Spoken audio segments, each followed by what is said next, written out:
Hi hello నమస్తే బ్లెస్సీ ఎంకుటి ఛానల్కి స్వాగతం. ఈరోజు చికెన్ ఫ్రై చేయబోతున్నాం.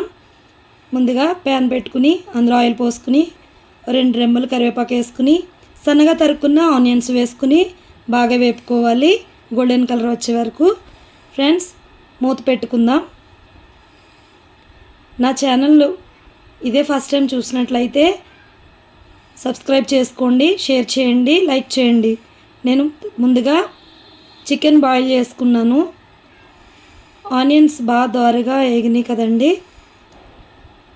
బాగా గోల్డెన్ కలర్లో వచ్చే వరకు వేపుకుని అందులో అల్లం వెల్లుల్లి పేస్ట్ వేసి కొంచెం పసుపు సాల్ట్ వేసి మంచిగా కలుపుకోవాలి.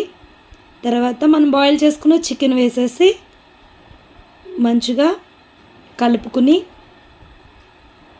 అది కూడా బాగా వేగే వరకు కలపండి.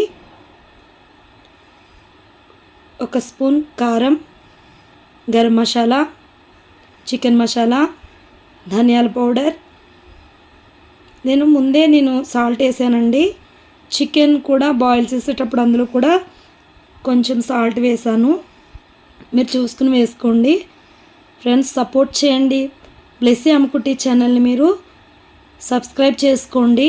కొత్త వీడియోలు పెడతా ఉంటాను. మీరు సబ్స్క్రైబ్ చేసుకుంటే నేను పెట్టే ప్రతి ఒక్క వీడియో మీకు నోటిఫికేషన్ వస్తుంది. నా స్టైల్లో చికెన్ ఫ్రై చేశానండి. ఇదే స్టైల్లో మీరు కూడా ట్రై చేయండి, చాలా టేస్టీగా ఉంటుంది. ఫ్రెండ్స్, ఇంకా మన చికెన్ ఫ్రై రెడీ అయిపోయింది. లాస్ట్గా కొత్తిమీర మనం యాడ్ చేసుకుని ఒక బౌల్లో తీసుకుందాం. లెమన్ ఆనియన్స్ యాడ్ చేసుకుని మనం 3 కాంబినేషన్స్ తింటే సూపర్ ఉంటుంది. ఫ్రెండ్స్, ఒకసారి మీరు ట్రై చేయండి. Thank you.